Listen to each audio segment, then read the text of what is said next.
El punto ANCAP. Capitalismo, ahorro y trabajo duro.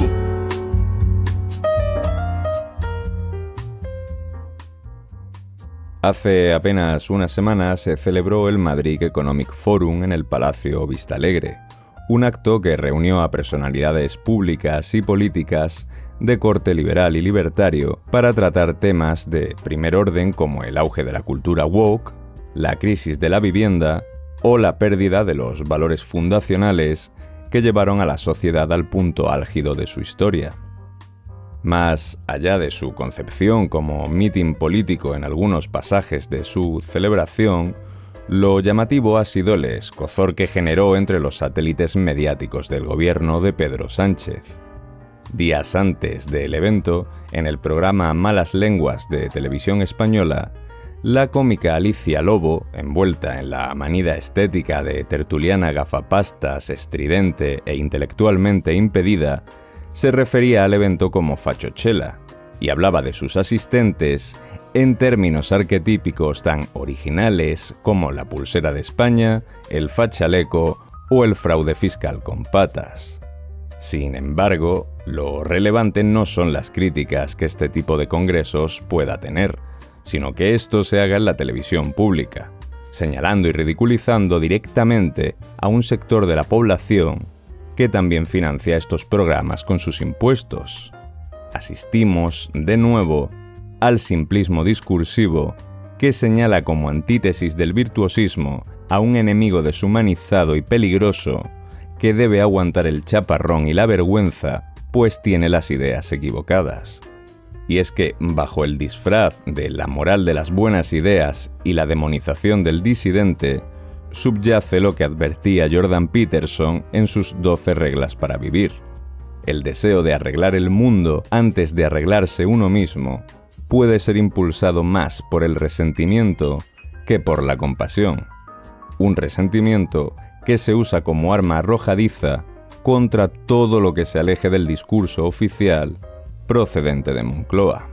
Pero claro, habiendo estados y servilismo intelectual de por medio, ya sabemos que podemos esperar lo peor.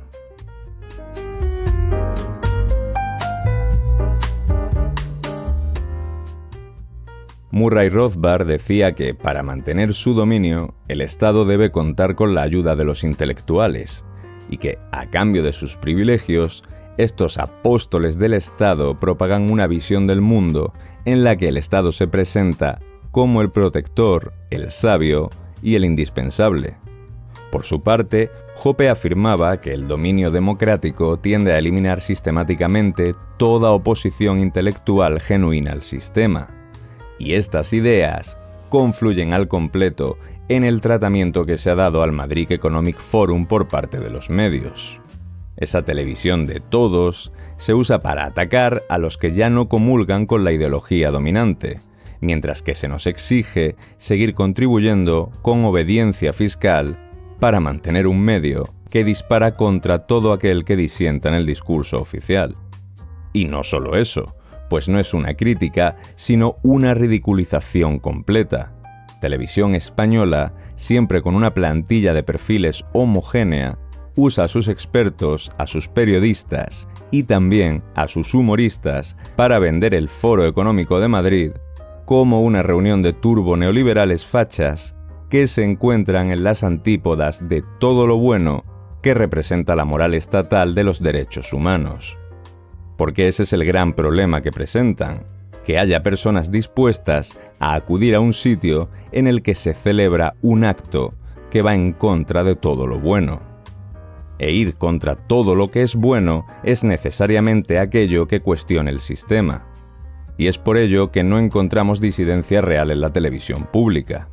Siempre se discrepa desde las coordenadas permitidas.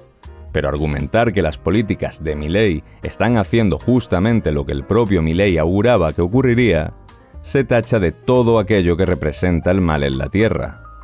Y además, todo este tipo de ataques a la disidencia nos hace preguntarnos qué hubiera ocurrido si estos mismos ataques se hicieran desde una televisión pública regentada por otro partido.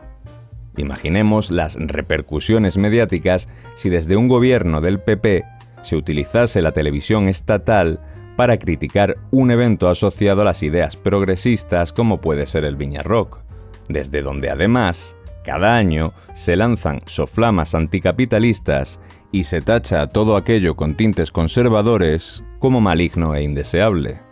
Pensemos también en las consecuencias que tendría para un humorista de otra cuerda ideológica si éste hiciera un monólogo desde la televisión pública en el que ridiculiza arquetípicamente a los asistentes de un evento progresista. Porque como siempre, hablar de Cayetanos, de fachalecos o de Crypto Bros está socialmente aceptado. En cambio, es más difícil encontrar buena aceptación si lo que se ridiculiza es al que acude a una manifestación del 8M, del orgullo o de cualquier causa social que la izquierda determine. En cualquier caso, lo que aquí subyace es que el doble rasero es una constante en la televisión pública y medios afines, pues siempre que se hable de libertad y pluralidad dentro de su marco ideológico, todo irá bien. Pero pobre de aquel que se atreva a decir en una tertulia que el capitalismo es el mejor sistema de valores que un ser humano puede tener.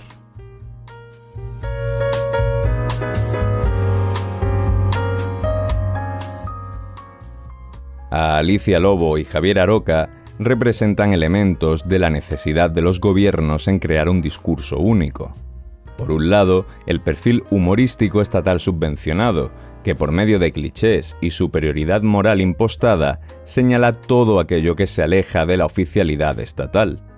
Por el otro, tenemos el perfil del experto en tertulias con el que el gobierno intenta envolver su discurso en un halo de sofisticación y estudios superiores. Lo que ocurre es que esa sofisticación intelectual solo sirve para llamar frikis a los asistentes de un evento ajeno a la doctrina oficial.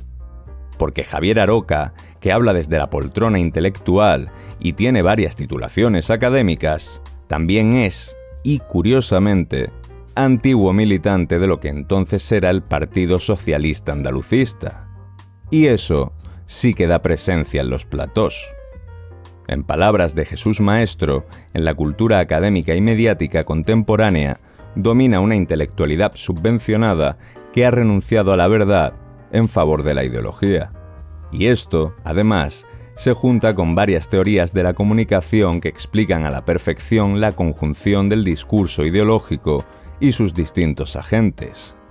Pues lo que ocurre también es que a medida que los platós conforman un bucle endogámico de perfiles ideológicos repetidos, el miedo al aislamiento lleva a muchos otros tertulianos a callar sus opiniones cuando perciben estar en minoría. Esto lo explicaba Noel Newman con la teoría de la espiral del silencio, y con ella los medios crean un entorno donde quien simpatiza con otras ideas, aunque sea en un solo punto, se siente acallado y ridiculizado por presión social e institucional. Es más, al no percibirse disidencia real en el discurso, este se inocula sin problemas en la mente pasiva del público como si de una inyección se tratase. Cada sketch, cada informativo y tertulia funcionan como una dosis de desprecio dirigida a reforzar los estereotipos sobre el enemigo, por lo que la población, aunque no esté demasiado interesada en el ámbito político, forma una idea preconcebida de lo que cada conjunto de ideas representa: liberalismo malo y socialismo bueno. Desde luego que Harold Lasswell estaría orgulloso del gobierno de Pedro Sánchez y su trabajo con los medios.